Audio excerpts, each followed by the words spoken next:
অসমবাসীক এইটোৱে আহ্বান জনাম যে ভাৰতৰ ন্যায়পালিকাৰ ওপৰত আমি বিশ্বাস ৰাখিব লাগে। চৰকাৰে ভুল কৰিলেও ন্যায়পালিকাই ভুল নকৰে।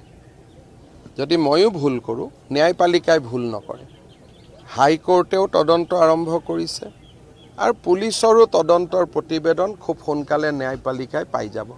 আৰু আমি গণতান্ত্ৰিক দেশৰ ৰাইজ হিচাপে ভাৰতৰ ন্যায়পালিকাৰ ওপৰত বিশ্বাস ৰাখিব লাগে। অসম চৰকাৰে অলৰেডি সিদ্ধান্ত লৈছে যে এই গোচৰটো ফাষ্ট ট্ৰেক কোৰ্টত হ'ব।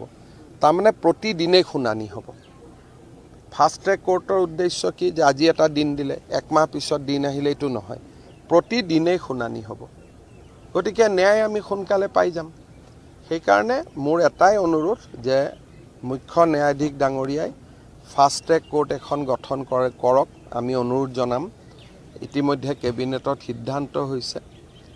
আমি নিৰ্দিষ্ট সময়সীমাৰ ভিতৰত চাৰ্জশ্বিট দিম।